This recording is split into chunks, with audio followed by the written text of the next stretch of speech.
So let me jump right into this because the Bible has a long history in our public schools. In fact, one of the first laws in our country was the old Satan Deluder Act, which was passed back in 1647 in Massachusetts to essentially make sure kids knew the Bible. In fact, it required cities of more than 50 people to have schools to teach the Bible because the need for biblical literacy. And that's been catching on. In fact, I did it in the legislature in Louisiana. I got the Bible as literature into the schools. You really can't understand American history without having some working concept of the Bible.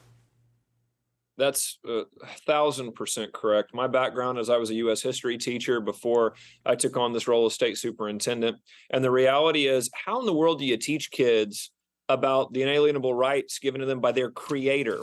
How do you talk to them about the Great Awakening, which really stirred up so many Americans into fighting for not only their religious beliefs, but the fact that if you have so much control over your destiny and understanding the Bible, shouldn't you also have the same kind of control over your elected officials?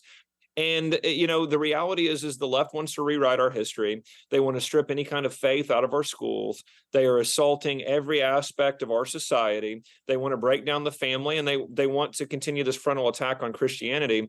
And the reality is it is a historical document. The founders were clear that faith was integral into the success of the country.